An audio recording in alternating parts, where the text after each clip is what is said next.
Alright guys, kinetic theory of gas. So this is a very simple topic. We're going to just describe a few things and make a few assumptions about how gas molecules behave, and that is going to be important for our derivations or assumptions we make in our derivations when getting to our ideal gas laws and everything. Okay, so what is the kinetic theory of gas? You probably already know this.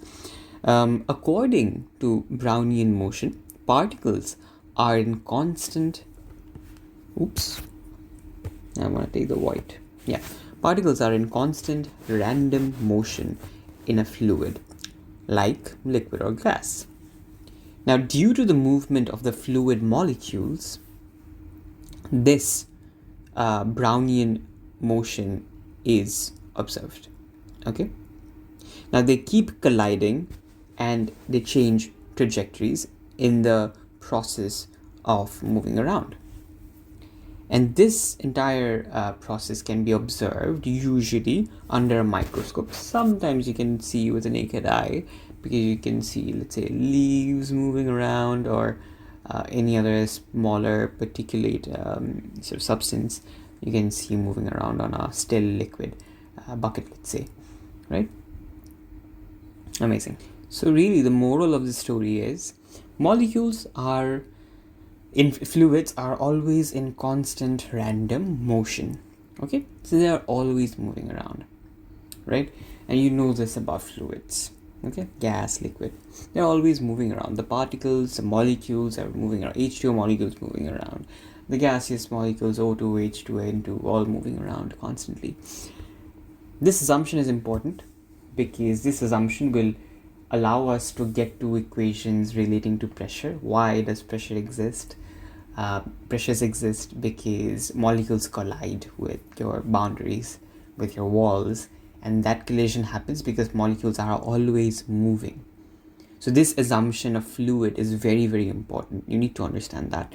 This entire everything is kinetic gas theory, movement of gas theory.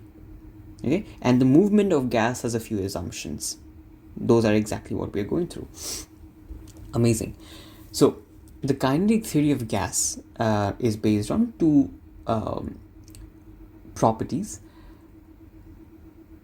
and two properties which are observed at different scales. One, which is called the microscopic properties. When you're saying you're observing the microscopic properties of particles, molecules, you're saying I'm trying to understand how each individual particle is behaving. So what the mass of this individual particle is and the speed of this individual particle is. These two at microscopic level, that is for each particle, if I figure out, I get certain understanding of how, at what state the gas is, okay, right, and how it's moving around. Okay, so I can essentially get to the momentum of the particle, right? MV is momentum. So at the microscopic level, you get certain kinds of information. That is, when you observe each particle moving around, you want to know its mass, you want to know its speed, and that tells you a story about that particle. So that's a microscopic property, and that gives you some information about the kinetic theory of gas, okay, or the kinetic nature of the gas of whatever you're observing. And then there is a macroscopic property, and this you figure out when you look at all the particles. You zoom out and you're looking at all the particles, and when you're looking at all the particles, that is when you say I'm looking at the macroscopic property. I'm looking at everything, okay? I'm looking at every particles and how they behave. So when you zoom out and you look at everything, you see the effect of the mass and speed of all the individual particles. Do you get where I'm getting? So at the microscopic level, you see the mass, you see the speed of the particles, and when you zoom out and you look at all the particles, you see the effect of that mass and speed. You see the pressure, mv minus mu by t, right? You see the pressure, and you also see the volume, which, if let's say it's a balloon, then to maintain pressure inside and outside, the volume expands. Okay, it's very interesting. I find everything interesting, so that's why I keep saying. But anyways, so That's the definition or the things we look at when we're talking about the kinetic theory of gas. Great. Now, what is the assumptions of kinetic gas theory? This is what's important. This is something you need to understand and know. Okay. 4-mark questions, 3-mark questions can come your way from this. What is this?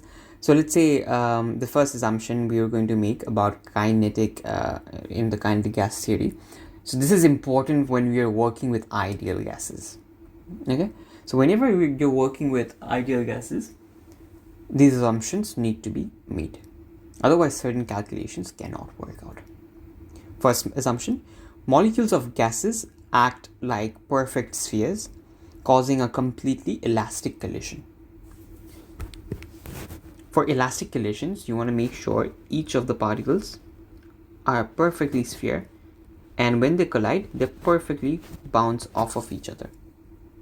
This elastic collision is important, from AS level, because there's no loss of energy, there will be no loss of speed as well.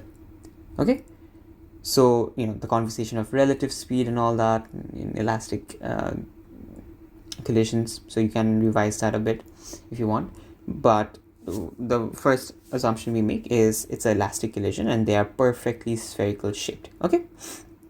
Second is the volume of the molecules are negligible compared to the container volume.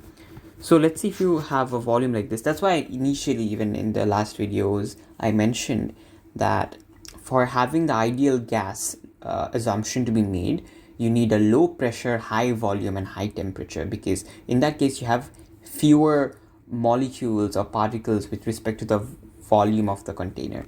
So let's say these are your particles. Okay, you get it?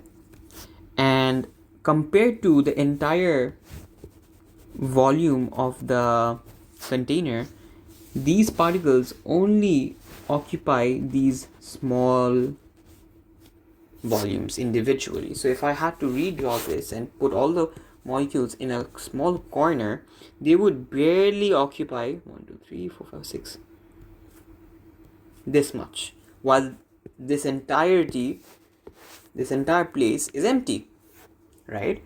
So this assumption is telling you essentially that we are assuming volume of molecules, total vol of molecules are negligible compared to the container volume. Okay,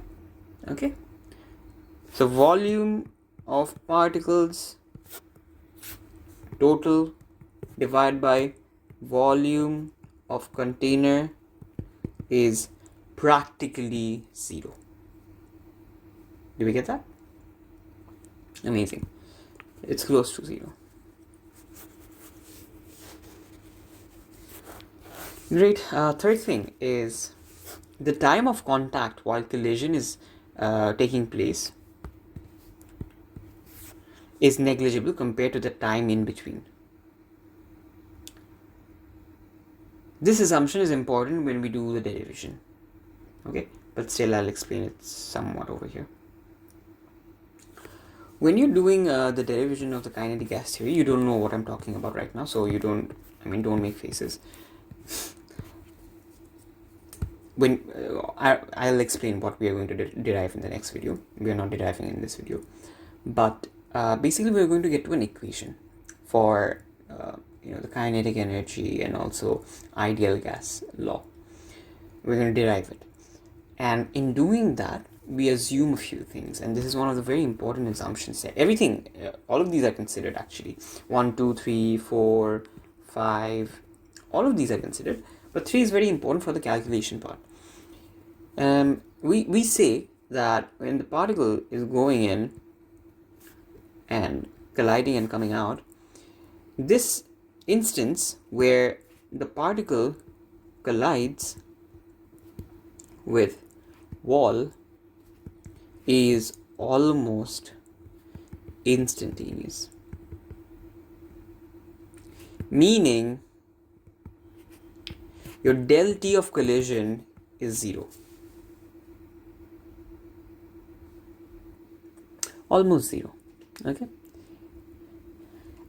And this is sort of true in real life, which is why when doing the calculation, we assume that the collision sort of happened. I mean, we consider the time of collision to be the time the particle took from this position A to B to A prime. We take this entire journey as the total time of collision. Okay, this is done because when you divide, mv minus mu by t, right, and if your t is 0, then the force applied is bloody infinity. This is not right.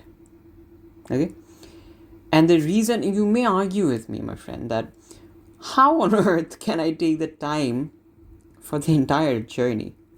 Does this even make sense? The collision is not happening throughout the journey, so why can I do that? I'll explain that in the next video. It's a bit.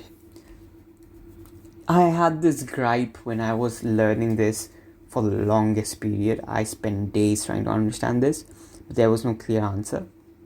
I'll try to make it as intuitive as possible for you guys when explaining it in the next video, or I don't know which video, but some video in this series. But for now, just trust me and understand that the time of collision, it's just known that is negligible, and that is compared to the time it took for the particle to come to the wall and then rebound back. So that's an assumption we're making right now. Why we make it and how it helps in calculation, I'll explain, don't worry. Amazing. Now the fourth assumption is there are no intermolecular forces. This is very important, my friend. I've told you before that there's intermolecular forces between gases, but for ideal gases we say there's no potential energy between particles. There is no attraction between the particles. Nope. Why? Because we say all the bonds have been broken, and we just want to work with kinetic energy. Really, in all the equations you'll see for all the thermodynamic equations or all the equations relating to ideal gases, we're only considering kinetic energy. Okay, we're not considering potential energy. Why? Because we're assuming potential energy to be 0. That would make our life a bit more difficult if you're considering potential energy as well. But it's just 0. It's almost 0. There's barely any attraction, barely any bound by one particle on another. Okay, so the fourth is an important assumption as well. Fifth, the molecules are in constant random motion, Brownian motion, my friend. This is something and if this was not true, then it would be hard to explain why there is pressure on the walls when we are not heating up the box or we are not doing anything to the box. The molecules are essentially always moving. If they have a temperature, if molecules have temperature, they have something called kinetic energy. If they have kinetic energy, they have a velocity. And if they have a velocity, they are moving. Does that make sense to you? It's as simple as that. No other way to simplify it. So Brownian motion makes sense and it's true. Amazing. See you in the next video.